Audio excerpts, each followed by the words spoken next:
All right, this is the follow up, and we are following up today on a number of panel discussions, panel conversations that I've had on George's Bass Chat. Those panel conversations were called Broadway Uncovered, and they featured a lot of bass players, all black, all female, all bass players who have the distinguished honor to playing some of Broadway's biggest hits for a long time now. And my guest today on the follow up is the great Norm Lewis.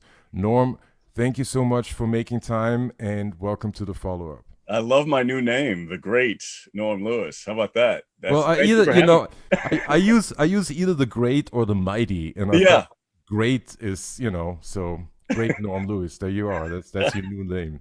I appreciate that, man. No, this is an honor. I love this. I love how people have shifted to do other things to express themselves in this industry, especially since we have been in lockdown. Oh yeah, oh yeah. So No, it's somewhat of a necessity, and people find creative ways to communicate basically. mhm. And then on top of that, we've had last summer with Amy Cooper, with George Floyd, with Breonna Taylor, and all of those murders and all of those atrocities.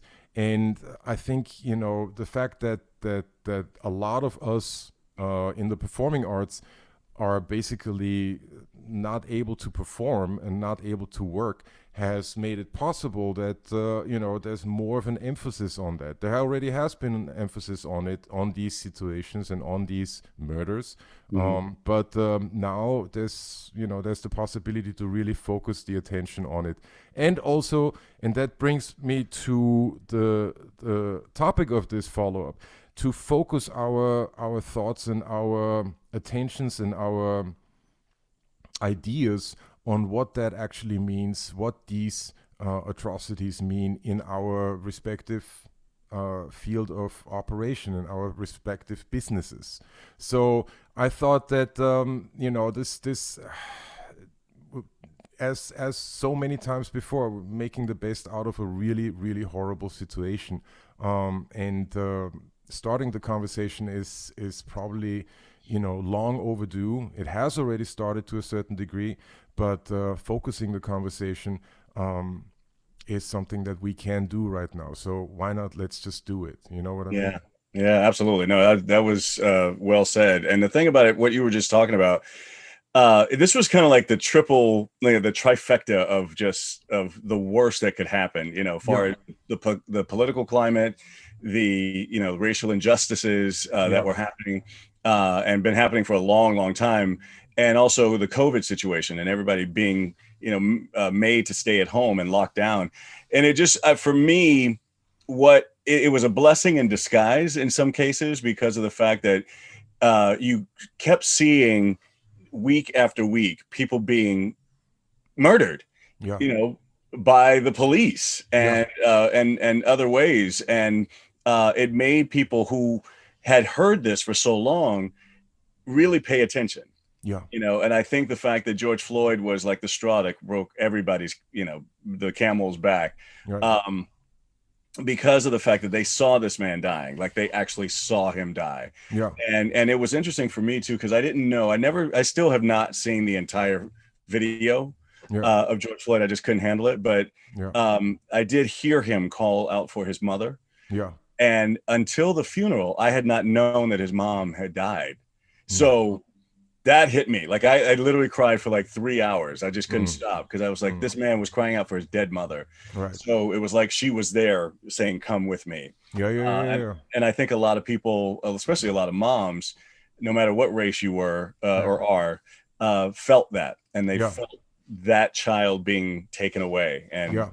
um, so yeah, it just opened up a lot of doors. People felt a lot of ways, and like you said, people have had to express themselves in so many different ways. And so Oh yeah. this being a product of that. Oh yeah, most definitely. No, absolutely. This, and as I said, like in the panel discussions that I've held, that I've hosted three of these Broadway Uncovered discussions now, Mhm. and actually one just finished an hour and a half ago.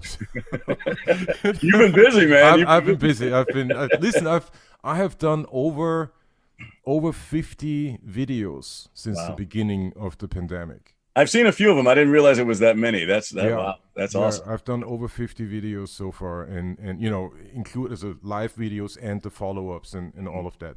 So it's part of what I do. It's perhaps part of branching out past a music career. You know, who knows? Who But knows? it's a necessity, and I do get and I get this question a lot, and I don't want to stay too long on this, but I do get a lot out of these conversations. You know, there's of course there's the musical part that's of interest to me. There's also the social economic part that's of interest to me, and these different perspectives are what I am trying to show, or what I'm trying to present to the audience out there. Right. In with that in mind, the panel discussions, Broadway Uncovered, is geared is predominantly geared towards black musicians, towards female musicians who don't see themselves represented in musical theater environments, right? Now, of course, I have to give you a little bit of an analysis before we can get into your take on it. But what happens, or what is sort of the norm right now, is that people get hired, or people don't get hired because of racial stereotypes, like black musicians don't read, female musicians can't play. All of those are still. This is 2021, and I can't believe that I'm saying this out loud, but this is still happening. There's just no two ways about that. This is, you know, people still speak in code, like we need a groove player, or you are only a groove player, or we need someone who has Broadway experience, you know, which is code for white. Right. That's all it is, right? Right. So with the follow-up series, I try to present different perspectives on that situation, and you, Norm, have an incredibly unique vantage point what that is concerned. A lot of your career has been made in shows that are what I call traditional Broadway, right? So not necessarily the hairs, although you know you certainly do that as well. Not necessarily the Rents, not necessarily the Spring Awakenings, or even Fun Home or anything like that. No, you do. You have done Phantom of the Opera. You have done Music Man. You have done shows that draw from the Great American Songbook, and are well known for that, right? And what usually happens in situations like these, or like that, like those, is that you, Norm, and I'm imagining this right now. I'm totally assuming. I'm totally putting something on you that may or may not be true, but We'll find out. you know, Yeah. you are on stage and you look into the pit and you see a bunch of white dudes looking back at you. Yeah. And my question to you now is, what is your take on that? Like, what does that feel like? What is going through your mind when you see that? Yeah. No, I mean, that's a great question. The thing is, you're absolutely right. I am asking myself, where are the black performers, Right. both male and female? And, you know, is it the fact that people are just not coming out? I mean, I've never even asked that question, Right. but is it because people just not auditioning for that, or reaching out to the right people? Because it is about networking in a lot of cases. Right. And, but yeah, it's every once in a while I can point out the two violin players, both male and female, that I know Right. that are in shows that I've been a part of, and subbing in here, subbing in there. It is definitely something that needs to be looked at, needs to be discussed, and the heads of whatever the musicians union is, to the people who are the what do you call the person that is the liaison between the union and also musicians? You know, they come in and Contractors. The Contractors, contractors, yeah, yeah, or and coordinators, what they call them now. right. And also so is that the same as the someone like the guy that always says, okay, time to take a break, is that the Yeah, same? that's Okay. exactly that's the same person. Yeah, So, maybe there needs to be some sort of summit where those kinds of discussions need to be had yeah, because, there are musicians that are out there that are just as capable, yeah, just as willing, just as excited about that kind of music yeah, that you don't think that they play. yeah. And you just don't know where they are. Right. You don't know Right. where those people are. Um, I will say this. I do have a story that I can relay to you, and you and I were talking about this, or me talking about this on this program. Mm-hmm. I put together back in 2014 a show. I produced a show on at Carnegie Hall, Oh wow. and it was to celebrate Black men in musical theater because Right. we always see Black women celebrated somehow Right. within the scope of like the divas, even if Right. it's with white counterparts. Right. You get to see the Jennifer Hollidays and you get to see the Audra McDonalds, and they're part of a beautiful concert. Right. But no one ever really talks about the Black men Right. that I stand on the shoulders of when I am out there singing these songs, who have done tremendous things, the William Warfields and the Paul Robesons, and even living Andre DeShields and Mm-hmm. Chuck Cooper and, Ken Page and all these folks. So I produced a show at Carnegie Hall celebrating Black men. It was called Black Stars of the Great White Way. Right. And I wanted Black men in the orchestra. I Right. said, that's all I want. Nothing against women, but Right. I wanted to have as many Black men as I could. Yeah. So we got someone, and right now I can't think because that was 2014, but we got someone to help us out, Mm. find all these Black men. We had 75 Wow. Black male musicians on that Yeah. set. I think it's the first time ever in history. Right. And half of them, maybe a quarter of them, I mean, three quarters of them were non-union. Mm. And in fact, the day that we were getting ready to have the concert, there was a union rep saying that they were going to picket in front of Carnegie Hall because of the non-unionness of the Wow. show. Wow. And so what ended up happening was the guy that contracted these guys and got them in, and also some of the other union players said, you do whatever the fuck you sorry. Yeah. Yeah. No. Of course. You Of course. do whatever the fuck you need to do, Right. because we don't join the union because none of you will hire us. That's the only way we can work. Right. And that was an eye-opening thing for me. I had never ever heard this discussion before because Right. I'm on the other side as an actor, Right. Of course. trying to get a job, Yeah. Yeah. So I didn't know about the racial disparity Oh. in the musicians union. Yeah. And so most of those guys, most of those 75 men that were on that stage are not union, because if they join the union, they will never get a chance to work anything else. That's interesting. That's interesting. And we're talking about the age range was everywhere, young Right. to old. So that was eye-opening to me. And that was something definitely that we thought we would discuss. I'm going to now backtrack a little bit. This year, since the George Floyd thing happened, I was part of a group that was created last year called Black Theater United. Right. And it's got 19 founders and actors, people who have run some theaters and produced, and some people who are directors and stage managers and crew and all that kind of stuff. So it's a good group of folks. And we're talking about dealing with the racial injustices that happen in the theater. Right. From every aspect. We want to have diversity everywhere. Right. And that was one of the things that we wanted to discuss, about the fact that a lot of these Black musicians are not joining the union because they want to work. So they find other jobs. So there's one thing about that though, and that is an interesting dichotomy, because when you join the union, when you join 802, you can still do non-union jobs. Like there's nobody is keeping you from that, right? Mm-hmm. But why is it that Black musicians have that sort of half-truth in the back of their mind, right? That was put there right? Right. That is not something that is nowhere in the statutes of 802 or anything like that. No, that is I know that as a fact, being a musician, that is one of those half truths that circulates out there and that very actively keeps black people, black musicians from 802, right?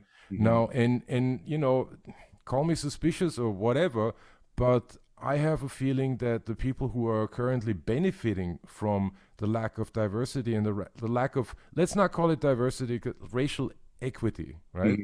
The Right. lack of racial equity are the same people who perhaps are putting these half truths out there and who continue them, right? Because I mean, every day for as long as I have done these kind of jobs, I've heard the same arguments, and Mm-hmm. they're simply not true. They that doesn't exist, right? Yet, in the mind of black musicians, it is it is the Bible, it is gospel, right?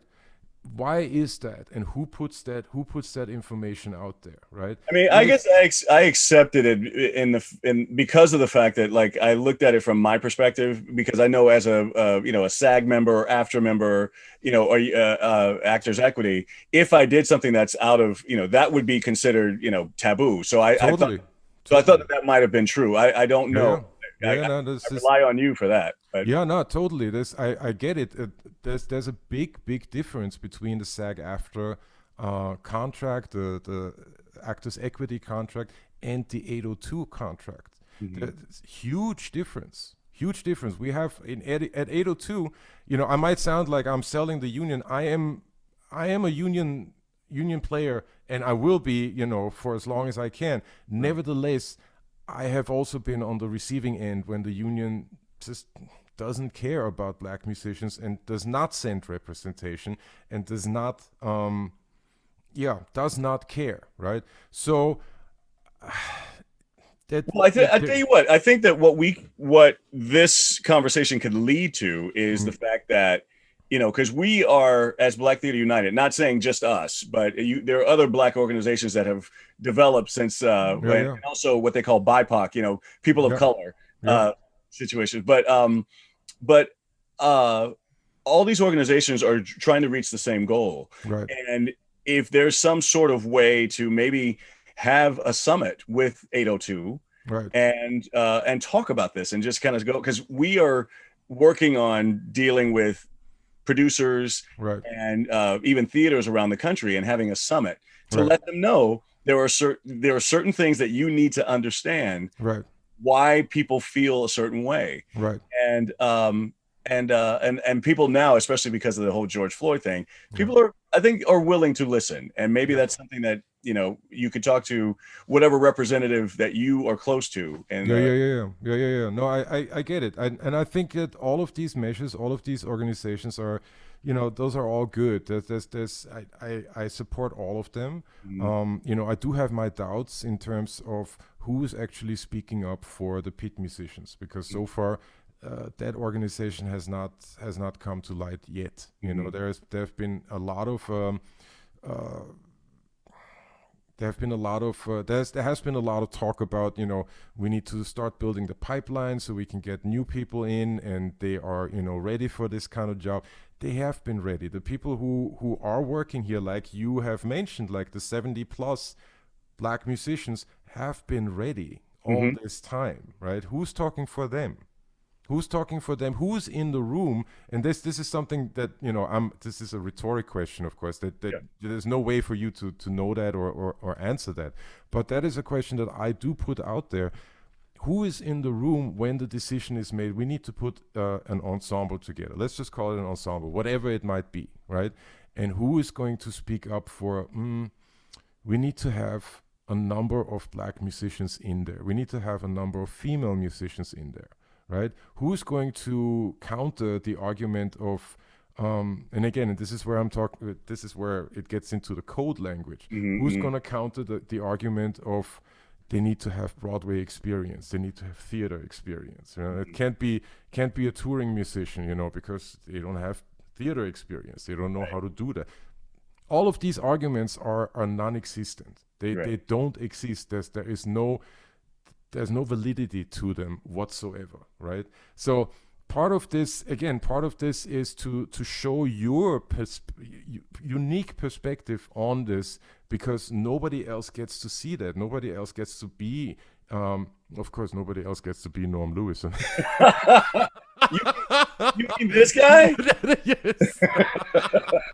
This is an album that George and I are on, by the way. George Farmer and I are on this album. On this is my first Christmas album, yes, and only Christmas album for what it's worth. For now, you For got, now, yeah. I'm sure But other people are going to be asking for you, and I might do another one. Who knows? hey. So, but my point is that your perspective of this situation is totally unique. There's Yeah. nobody who is going to be on stage and have that vantage point of seeing this orchestra or seeing this ensemble and not seeing any black faces in there, right? Not Now seeing any. it is definitely something because I've been lucky enough to work around the country. I've been lucky enough to work, in some other countries as well, other, Right. Japan, and well, obviously, you're not going to. It's harder to find a black musician in Japan, but I've been lucky enough to be in They're Europe. there though. They are there. They are there. But but no, you're absolutely right. It is something when you do look out into this, hundred, like 100-piece orchestra, and Right. you see maybe one or two people of Right. either of color or just black people, Right. and it does make you wonder why that is. Like, what Right. is it behind that? But what I would ask you is, I know that in equity, in actors equity, there is, and I'm not sure of what the name of it is, but I know that there's a diversity coalition Yeah. that they work on these things within our union. Yeah. Is there a black or diversity sort of coalition within 802 Yeah. that could be the Black Musicians Union? Or I mean, That I hear you. I totally hear you. I totally hear you. There is a diversity committee. And I actually sit in on their calls every now and then. And I very much try to change the name from diversity to racial equity, because that is really what we're talking about. Racial equity, it should be called the Racial Equity Committee. Now, here's the thing, and I noticed firsthand from members of that committee. The situation at 802 is so bad that we don't have the equivalent of a census of who is in orchestras, who is in ensembles, right? We don't have any of that. There is no, going back, there is no record, at least from what I can tell or from what that particular committee what they were able to find, of what the makeup, what was the racial makeup of an orchestra, of a pit band, of, Fiddler on the Roof, of West Side Story or whatever, right? They don't even have that. So it is completely, that tells me that the omission of a census, or what would be considered a census, is deliberate. mm-hmm. This is deliberate. This is very clearly one group of constituents in 802 taking advantage of the omission of another group of constituents. That is, that might be a fact that a lot of people don't like to hear, but it doesn't make it any less true, unfortunately. And that has deliberately happened. And right now, I think what might be happening is that the conversation is more geared towards, okay, well, this has happened. We need to be better than that, right? We need to move on from there. We need to represent the US, or we need to represent the creative pool, the creative human pool, so to speak, of New York in a better way. And right now we're not doing that, right? So there is something like there is a diversity, to answer your question. There is a diversity committee, and they are working. They are working Best they can, or at the best they can. I mean, Yeah. it's literally pushing boulders uphill. Well, let me ask you this too, because obviously it's a different story within the actors Oh yeah, situation, because we have to audition and all that kind of stuff. Is yeah. there a little bit of, and I'm going to use this term because it's not necessarily a family member, but is there a little bit of nepotism or a lot of nepotism? Like, hey, I'm going to get this brother here because I know him and he Right, knows me and all this right, stuff. right, right, right. There's no auditioning, right, for a show. No, there's no auditioning. There's none of that. I don't know. And again, like, this is where Then that's the information. contractor. That's the contractor. But this is where information also gets very, very tricky because there's many people who say that auditioning is not allowed, right? And Right. then there are people who say auditioning is just not done anymore because for whatever reason. So I have not been able to even find out the true reason why there is no auditioning, right? Now, would that sort of mean if there were auditions, right? Mhm. Would that mean that all of a sudden we have more racial equity? The I would say difficult. so. I mean, I would think so because I feel like that would be an even playing field there because of the fact, like, let me ask you, I'm going to go back for a second. Mhm. Does the conductor slash musical director slash musical supervisor have any say in who gets hired? Oh Or yeah, is that the contractor that hires that for that show? no, it's all of them, Okay. all Then of them. there needs to be, I mean, seriously, there might need to be some sort of audition process, or uh because if that's the case, you're just going to select your friends. You're just Yeah, going to call your friends and say, yo, what's up? yeah, yeah, You yeah, got yeah. And time to do that this? that has been happening for the past 40, 50 years. So you have a number of musicians who literally go from one show to the next, whereas an even bigger number of musicians never get called, Get right? called. Yeah. So that's yeah, I totally get that. The only reason why I honestly don't know whether auditioning would change the situation or not is because right now with the what is it, the Met Orchestra Yeah. or Lincoln Center, not jazz at Lincoln Center, but the But like with the Met Orchestra, like, Met Orchestra, the yeah. New York Opera, and all of that. Like they even have the auditions behind a screen, Yeah, right? so they don't know if it's a male or female or something like that. Exactly. Yeah. And yet the outcome of that is that there's exactly one black musician in those orchestras. Well, I feel like that there is some sort of like under like what's the word I'm looking for? Not espionage. What am I trying to say? Somebody It's telling somebody something. exactly, Somebody exactly. telling That's something. that's that's the point that I'm trying to make. Yeah. Yeah. That is exactly the point I'm trying to make. Yeah. It is the process itself has become corrupted. And I would also think too that I think a lot of musicians would black musicians would say, I ain't going no way. I mean, why should I even audition for them? Because they ain't gonna hire me. So it Yeah, might be yeah, that as well. yeah, Um, yeah. I know when I first moved here, and I'm going back to the acting, but when I first moved here, I would show up for everything. And I Right. even tell when I do master classes or I do interviews, I said, unless they specifically ask for blonde hair, blue eyes, and boobs, I'm going to show up.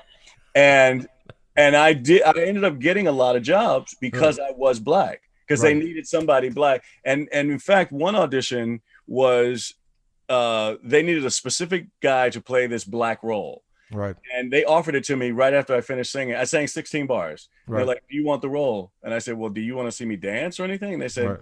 "No, because you're the only black person that showed up." Wow. So I'm wondering if that is a factor as well. Yeah, I'm pretty sure it is. I mean, I know that all of my peers now. Granted, there's also there's one thing that I need to add to that Mhm. because and that is the problem or the situation and the very real situation of colorism, right? I am an extremely light-skinned black person. Mm-hmm. There's just no two ways about that. I have played both black shows and white shows, Mm-hmm. Mm-hmm. meaning black on stage and in the audience, Mm-hmm. and white on stage and in the audience, right? Right. And it was pretty much it was I mean, yeah, it was pretty much as cut and dry as that. Spring Awakening did not have a lot of black people in the Right. audience. It just Right. didn't, right? Neither did Fun Home, right? Right. And sure enough, like both those shows, there were maybe two black people in the theater, three, and I Right. was one of them, Right. right? Right. It's true. Like No, no, I get it. you I know, totally get it. that's reality, right? I've been able to to Navigate your way to through it. navigate and to play both kind of shows, right? Mhm. Now that privilege is doesn't get extended to a bunch of my peers and a Mhm. bunch of my colleagues from the pop world, from the R&B world, from the jazz world. No, it just doesn't happen because the minute they are seen, um, they get lumped in with well, you're a groove player Right. or you play jazz. Yeah, exactly. I mean, one thing I just said this on the live video I just finished. Like, one thing I got when looking for subbing work, right?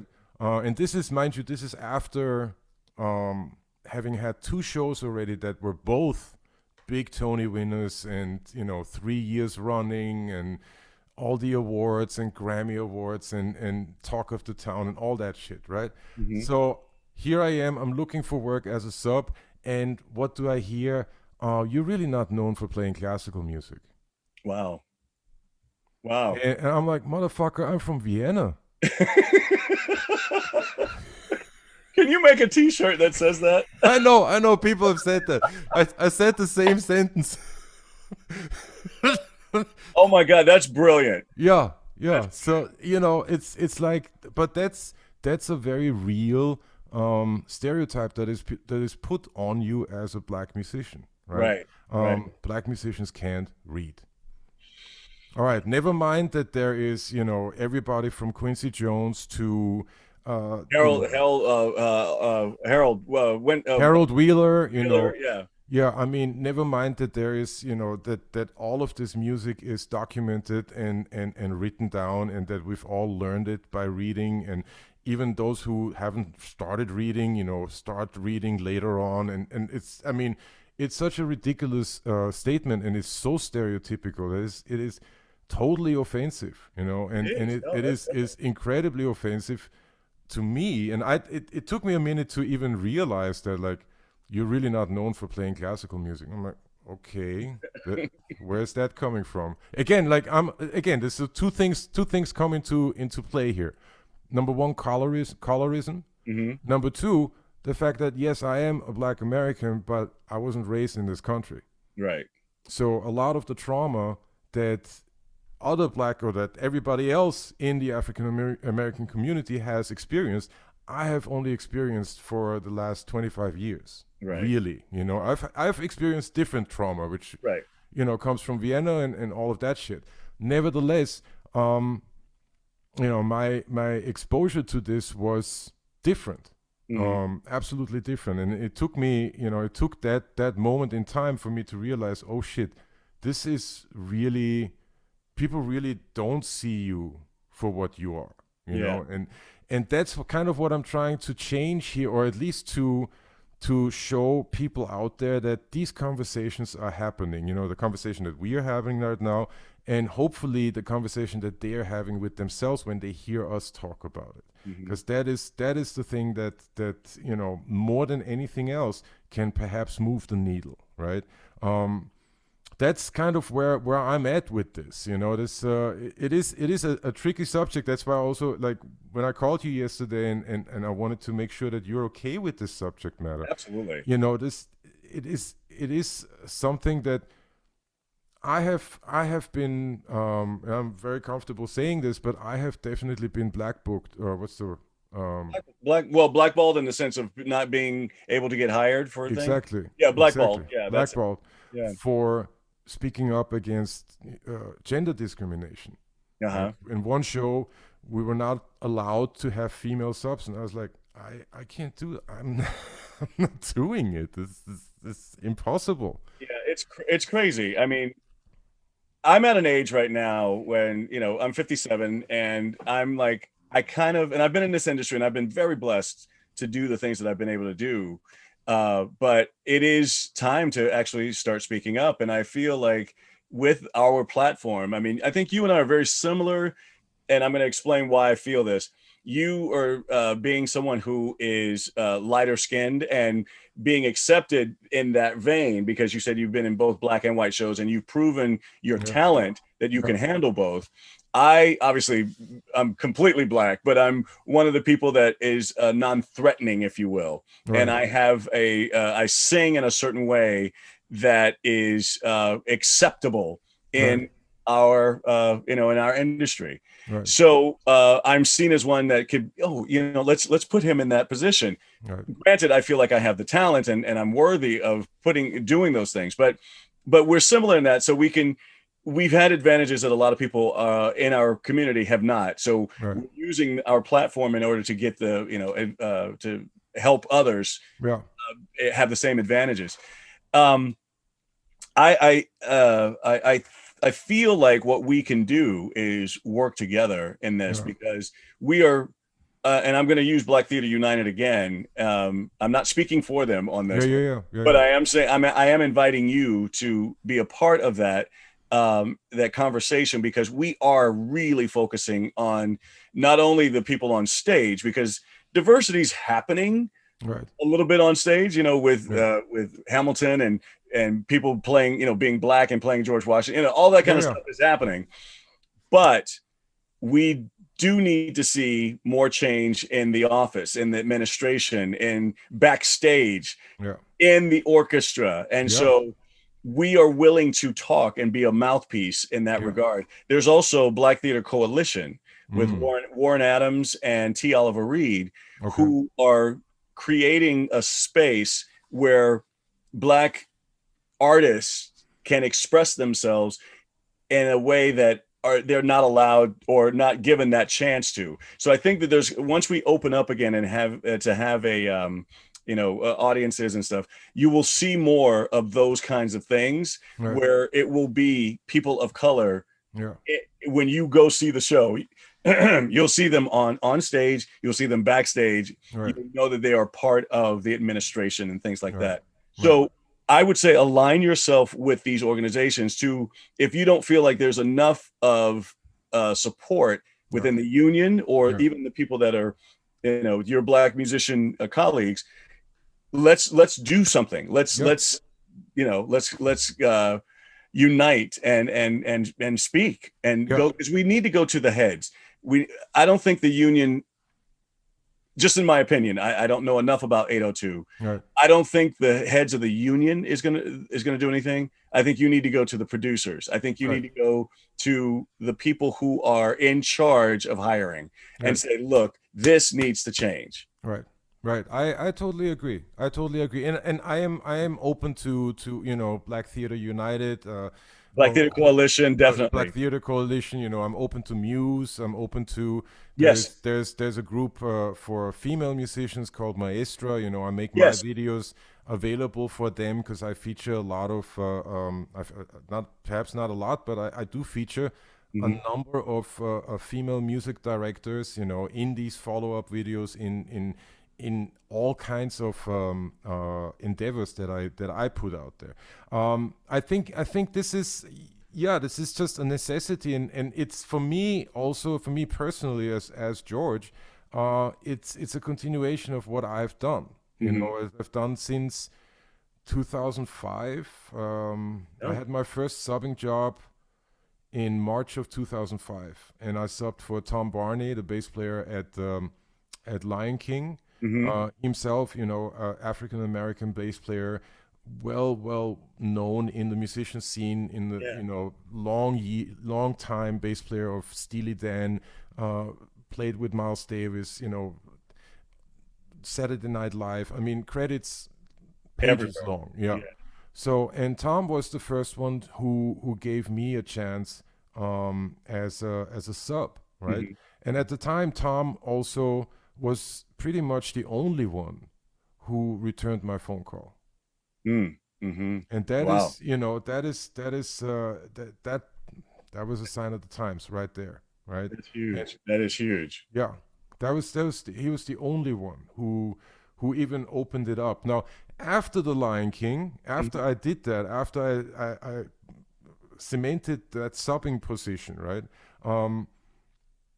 Yes, then I would get other calls, and then people would return my calls or would return my emails and all of that, right? But it took a long time. It took quite some time to even get anybody to respond, right? And also one thing I want to add to that. Tom was, at the time, we are supposed to have 5 subs, right? That's our contractually, that's the maximum of what we can have. Right. Tom already had 7. Oh, wow. I was number 8. Wow. Yeah. So he really just said yes. And that's all it took, right? So I have made a name for myself of saying yes. Who am I to say no? If somebody comes to me, anybody comes to me, doesn't matter to me whether they have experience, who they are, where they come from. I'm not the one to say no. Right. No, you know what I mean? You're paying it forward. No, that's awesome. Yeah. So that's kind of the unfortunately, or fortunately for me, fortunately for my subs, because that's, we are the recipients of that kindness. Nevertheless, unfortunately, it is a change that is that small, because I am one person. I am half a drop in an ocean. Right. It's a change that small that eventually perhaps will change this situation, right? I agree with you that 802 is not necessarily, or the head of 802 is not, even though their intentions might be in the right place. Right. Who am I to say that? But it's not.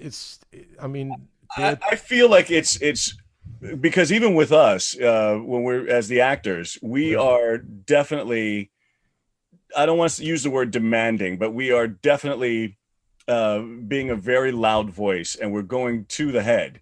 We are going to the producers. We're going to those people who are in charge of the building. Right. Because equity can do so much. Right. And we can go to them, but they can go and scream and all this kind of stuff for us. But we wanted to say, you know what? You're not doing enough. We love you, and we're going to continue to pay our bills and all that kind of stuff. But we want to be in the room, right? And we want to see other, other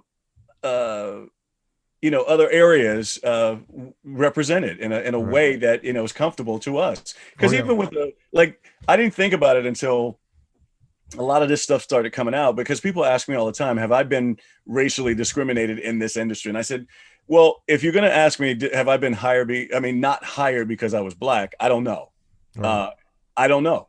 Because after I leave that room, I'm done. If you call me, fine. If you don't, then I move on and try to find another job. But I do know that I was in a show one time, and I had to wear my hair a certain way. Right. And it had to be long, and it had to be, parted to the side. And then I had to have an afro in one scene and all that stuff. And I said, well, I need someone who's going to be able to take care of it and cut it the right way. Right. And the person in charge of the hair department said, I can do it. Well, no, he couldn't. Oh. And it was really discouraging. I had to figure out how to wear my hair off stage because of your inequity of not knowing how to do it. Right. And so, those kinds of, it's small. That's a small thing. Yeah. But it is an important thing. And especially black women, that they definitely are about their hair. Oh, so you got to have something and someone in a space to feel comfortable and understand that if you are being, as a producer, you have to understand that. Yeah. To make people happy. So I feel like because I'm sitting here listening to you, because it's 802, does that cover all orchestras around the country? No, or 802 is only New York. Only New York. Only New York City, yeah. And are there other unions outside? Oh yeah, there's AFM, Associated. I don't even know what it stands for. Now, when you're so like when you and AFM, I go, there you go. You and I go out to other. Are you covered under? Oh yeah, I'm a part of AFM as well. Yeah. AFM. So if we go, you and I and Joseph and Perry, when we go, is that under a particular union or Uh, that I wouldn't know, to be honest, because okay, I don't think that, say, when we go out, right? I don't right, think that that qualifies, or that is a union job as such, okay, right? okay. I'm not. It doesn't, and also it doesn't have to be like that's it. You know, That's a special circumstance. yeah, our work is predominantly freelance work, right? Okay, And then the thing about the union and AFM, Associated Federation of Musicians, that's what it is. gotcha. Um, uh, the thing about 802 and AFM is that they take care of contracts that are locally or that are perhaps going, over states, meaning tours and all of that stuff. They take care of TV contracts and all of that. So uh, that's where I believe, like, yes, the union is totally important, because without it, we would be screwed. There's just Right, right. we wouldn't have a voice, so to speak. You have to Mm, follow certain rules, definitely. yeah, I'm just trying to figure out a way because it's just those two unions, right? That yeah, yeah, it's just yeah. those two unions. I think what you touched on is pretty much the same thing that I say. There needs to be someone in the room when the decisions happen, right? Hmm. When the band, or when the orchestra ensemble, whoever, whatever, is being put together, and when the demands come that we want, the demands that usually come in code, right? We want only those kind of people. It needs to be a good fit for this show. Okay, well, I mean, you have 20 people, 20 white actors on stage. What is a good fit for that? Oh, white people in the ensemble. Right, right, Hey, right, okay. right. So when those demands are happening, right?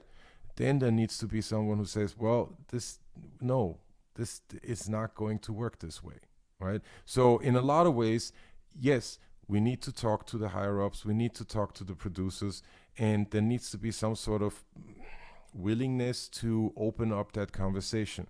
Um, you That's know, what I'm wondering. Like, I'm sitting here thinking and trying to find. I mean, I know we're not going to find a solution tonight, but I'm yeah, sitting here yeah, trying to think of something that could actually help. Like, even if there was, I'm going to throw this out. It could be ridiculous, but that once a new show is slated, and people know that you need a certain amount of pieces in the orchestra, right.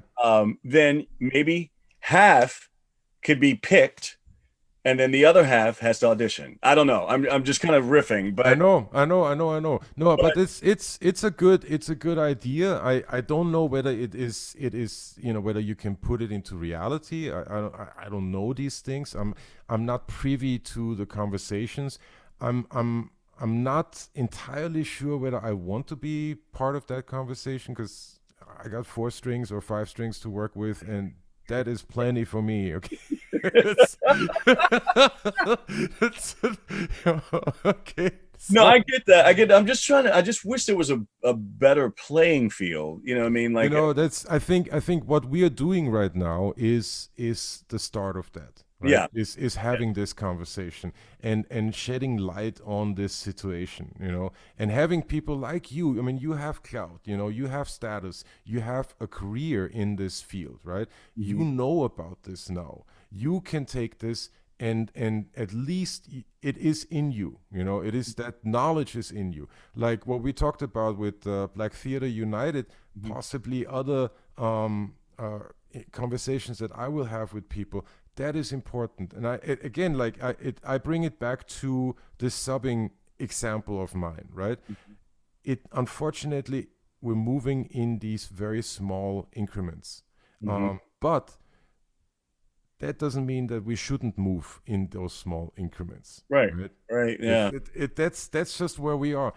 We're also dealing with, like, historically, um, the end of the studio scene in New York, the end of the jingle scene in New York. Hmm. All of those musicians, as a group, moved into theater.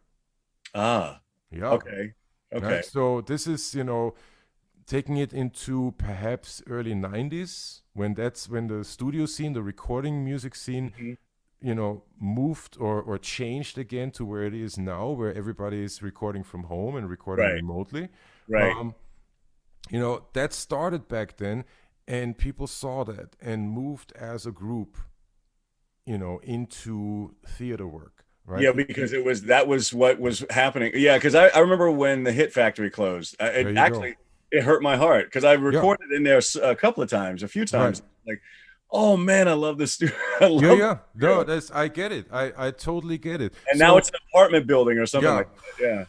it's just Yeah, it's so sad. it's so, It's so I sad. mean, to this day, I don't know if you're aware of this, but 48th Street used to be where all the music stores were, right? Yeah. Oh yeah. 48th Street between 7th and 6th Avenue. Yeah. That entire block got Gone. erased. It's Yeah. gone. I cannot walk through that block anymore because I get it. it It's too breaks my heart. Yeah.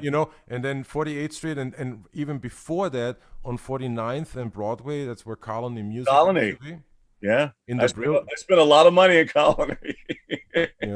dusted myself off every time you get out, because it's so dusty in there. It is. But it's I true. forgot about that. Yeah, It's you're totally right. true. Like Yeah. it smelled bad because of all It the did. dust. It did. It was terrible. I just, you're right. It's the conversation. This is perfect. And just keep putting it out there and Oh keep yeah. saying and keep yelling like that. The whole, the squeaky wheel gets Oh the yeah. grease.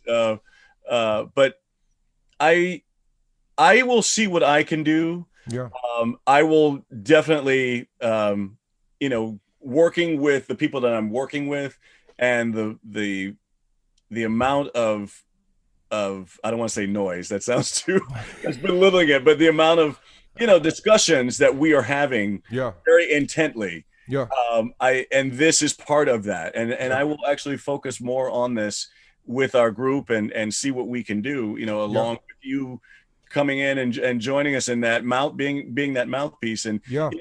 you got people like Joseph Joubert, who we both love and adore, who can play anything from gospel on up to major classical pieces. And it is interesting to see that he is only one of a very, very small group of people who have been musical directors on Broadway. Right. Right. And and limited in the amount of work that he gets to do. Oh yeah. He's fantastic orchestrator, and I know a lot of people rely on him for that. And but there's more to him. Just like Harold Wheeler, like you were mentioning before, these people that we stand on the shoulders of. Oh yeah. Oh yeah. No, it's the same. It's the same. For the musicians. So it's instrumentalists. Let me just use myself as an example. As a bass player, I stand on the shoulders of a Tom Barney, of a Conrad Adderley, of a Francisco Centeno, and even going back further, I stand on the shoulders of a Ron Carter, of Sam Jones. I stand on the shoulders of fucking Milt Hinton, okay, bass player for Cab Calloway, who really was one of the very first to break down racial stereotypes by being a bass player and as being a jazz bass player and playing classical music as well, right? And had the wherewithal to document all of that. How brilliant is this? Had the wherewithal to document it by taking pictures of everything. Like this dude was on a different level, right? So I stand on these shoulders. I stand on the shoulder of Tom Barney's dad. His name escapes me now. Long time bass player with Tom Barney's dad. Tom Barney's dad. Hold on. With Sesame Tom Street. Barney's dad, bassist. Bob Cranshaw. Oh, I got Barney's dad bassist. No, I got it. My phone sucks. Whatever. Siri doesn't know everything. Siri doesn't know shit. She doesn't. Siri, go home. You're drunk. Well, you know what? And let me ask you this, because I was thinking about this as you were talking about the people that you have, admired and stand on the shoulders of.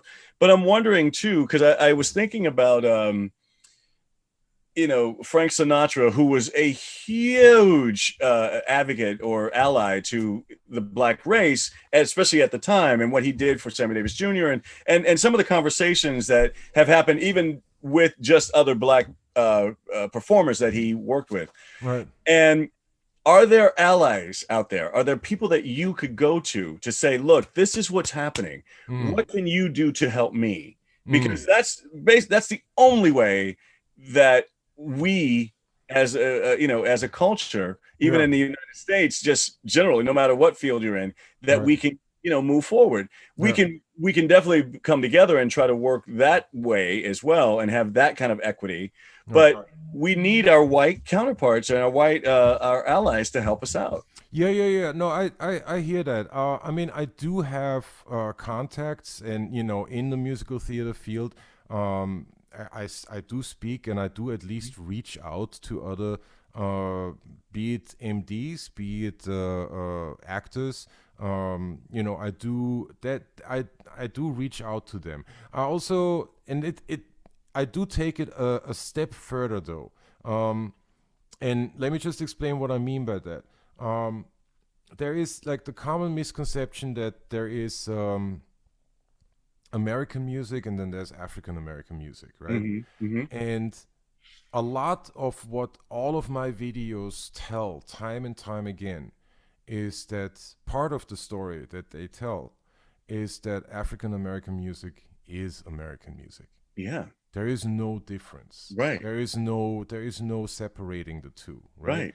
Right. And as such, and this is something that is clear as day to you and me, and to everybody from the African American community, but a lot of what's happening in that music is not happening by chance. Hmm. It's happening because people make decisions, and Hmm. there's processes that are being put into play, right? There's experience that is being drawn from, right? So it's not just happenstance, and it's not just coming out of inspiration or whatever.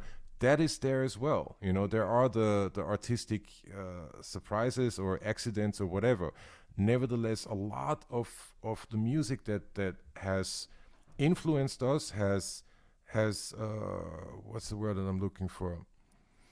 Has educated our consciousness, and our aesthetic is a product of processes, Hmm. is a product of decision making, right? And that thought, in my opinion, that thought is so important to realize and to give it its full credit. Because when you Hmm. give that thought its full credit, there is no way that you can see other races or their cultures as less than what you perceive to be yours, meaning white, Hmm. right? Hmm. Um, Hmm. so it's a tricky.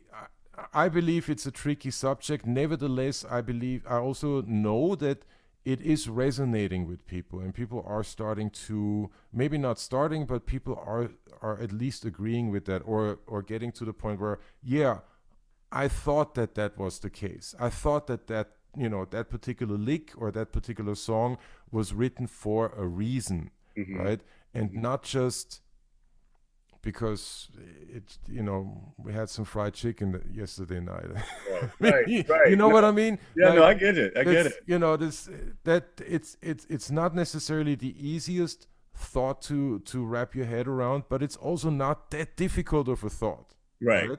Right. That's the thing. Like, it's not, if you see the genius in Mozart and in all of the European composers and all of that stuff, there is no way that you cannot see the genius in, say, a Duke Ellington or a Miles Davis, or let me take it more into the contemporary, in Ray Charles, Hmm. Little Richard, Hmm. James Jamerson, Jimi Hendrix, whoever, right?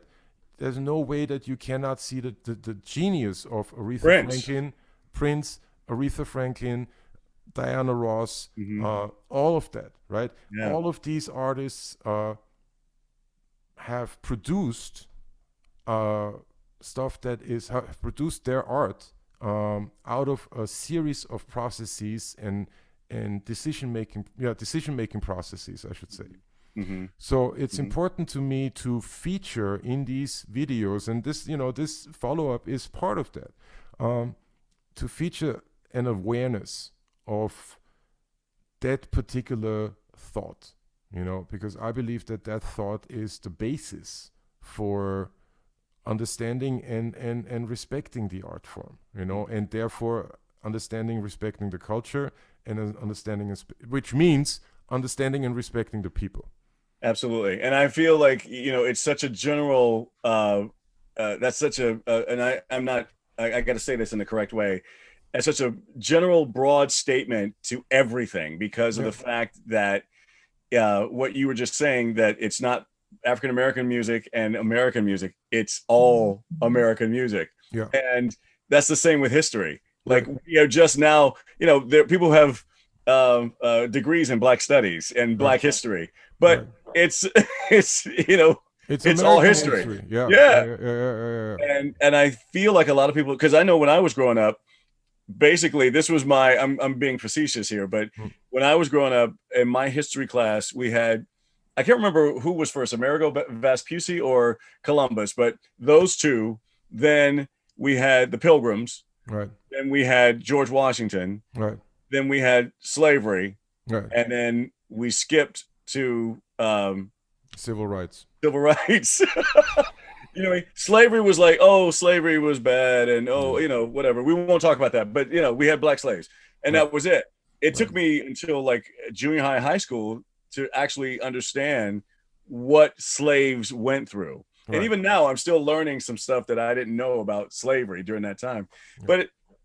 But you're right. It's I think what you're doing is brilliant, Mm. genius, Thank you. courageous, and uh, I just applaud you for being that mouthpiece and having this platform.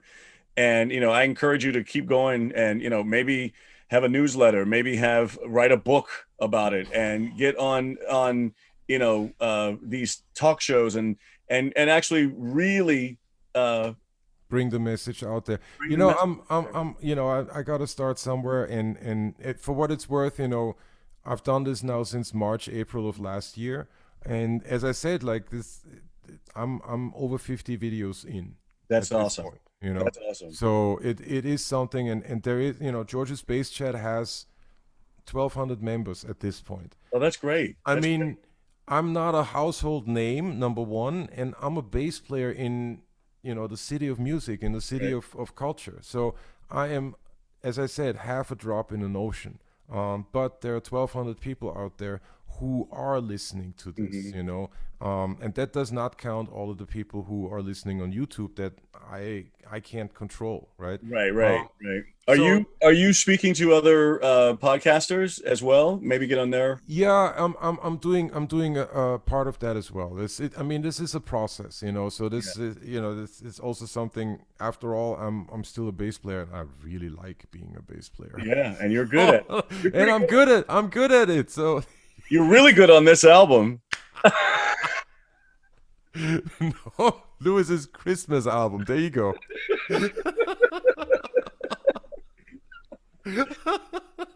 Oh, that was so terrible. Shameless No, plugs. no. This is all good. Listen. I encourage all of it.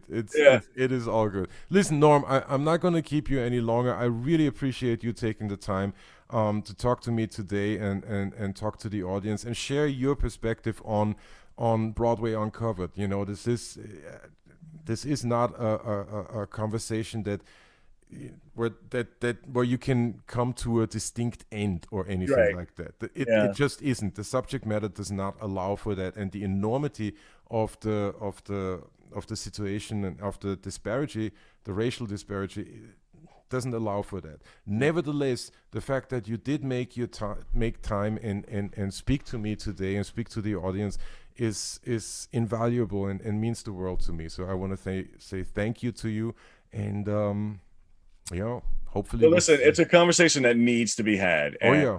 and like I said, I thank you for actually being this platform. And listen, I love you. You're my brother, and you know, we work together a lot, and I appreciate you, and I love your talent, and thank you for all of that. And I'm gonna actually be more vocal and see what I can do from my, you know, if there's anything that I can do to help you out in your quest, which is all our quest. It's Yes. just we're actually trying to reach the same goal. Exactly. But and I'm going to see if I can even talk to some people to have you on as a guest and talk Awesome. about what you're doing. So, That would be great. That yeah, would totally be great. Thank you so much, Norm Lewis. thank you. All right. Later.